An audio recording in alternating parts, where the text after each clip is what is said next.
E no cenário internacional, a globalização, quais são os reflexos do coronavírus?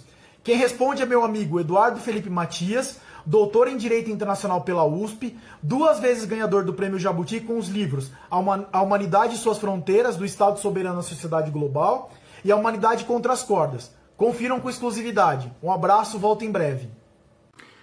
Olá, meu amigo Gustavo Giroto. Olá a todos os ouvintes, espero que todos estejam bem. Essa crise do coronavírus, ela leva a diversas reflexões. Eu gostaria de compartilhar com vocês aqui algumas delas. A primeira delas, é claro, se refere à globalização. A globalização, ela vivia já um dilema muito grande, e esse dilema se acentua bastante com essa crise atual. Esse dilema vinha do fato de que as pessoas ainda tinham dúvidas se era melhor um mundo globalizado a um mundo de estados nacionais.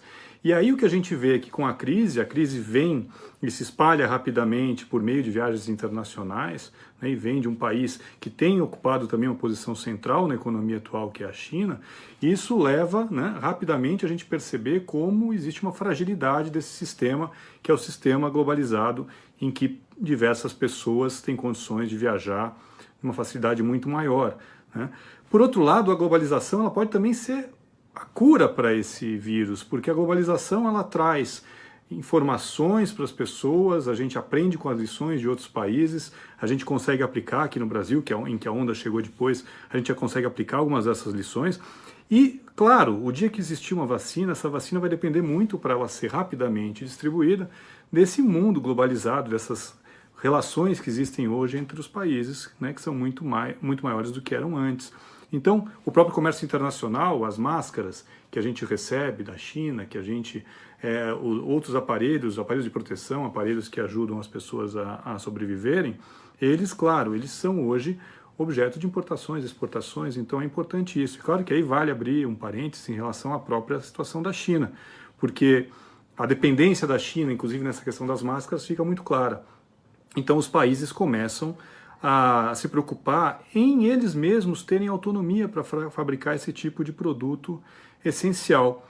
Então a gente começa a ter uma necessidade de recalibragem da globalização, um pedido para que a globalização ela atenda um pouco também essa demanda de maior controle das fronteiras, de maior autonomia dos países em produzir internamente, não depender simplesmente de cadeias globais de valor, mas de produzir internamente esses produtos.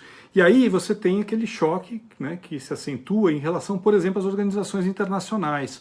Algumas delas vinham sendo questionadas, a OMC passou por maus bocados ultimamente, e essas organizações internacionais, e a mais importante, claro, nesse caso a OMS, a Organização Mundial da Saúde, também são questionadas por alguns países. Então tivemos recentemente aí a orientação do governo Trump de deixar de contribuir para a Organização Mundial da Saúde.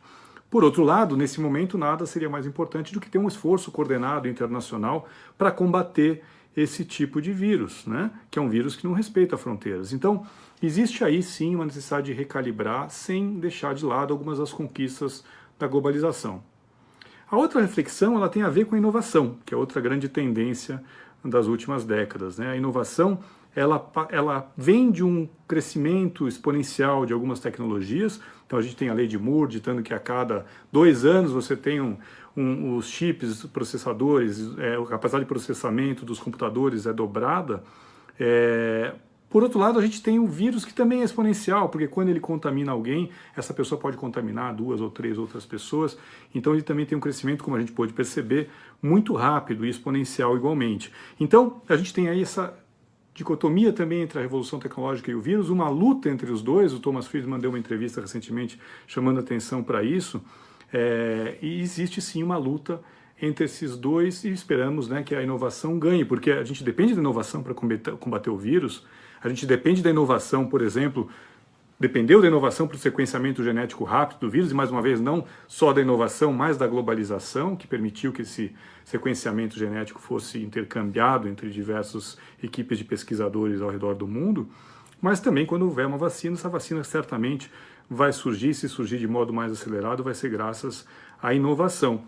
E a inovação gera outros dilemas, né? Existe o dilema, por exemplo, da privacidade. Então nós temos hoje condições de rastrear as pessoas e de criar uma espécie de regime de biovigilância, de saber quem está doente, quem não está, com quem a pessoa teve contato, mas isso também acaba gerando um monte de questionamentos a respeito de privacidade. E por fim, a terceira reflexão que a gente pode fazer é a respeito da relação dessa crise com a sustentabilidade.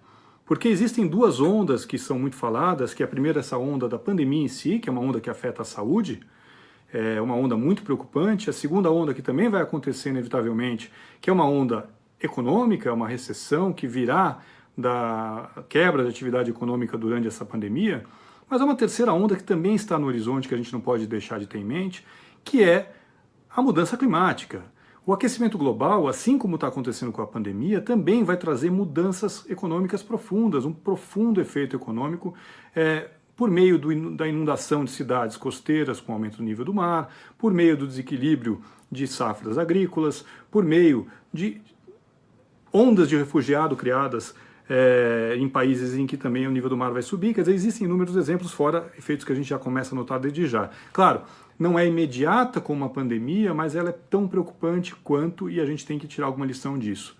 E outras lições que a gente tira são o nosso dia a dia, né? Nós estamos quase todos aqueles que conseguem fazer isso, trabalhando em home office, trabalhando de casa, percebendo o quanto que às vezes as reuniões não são necessárias, às vezes quantos deslocamentos podem ser eliminados, as viagens, então nem se fala.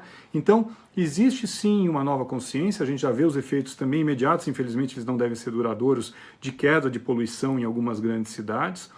Então, a gente percebe que com isso, né, a gente tem outras prioridades. A prioridade de cuidar do ambiente ela não deixa de estar ligada à prioridade de cuidar da economia, e que nós temos sim condições de viver nossa vida de uma forma diferente, que um outro mundo é possível.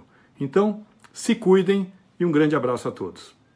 Um abraço, né? Um abraço, obrigado também ao Gustavinho, obrigado aí pela força aí aqui na Casa da Canal.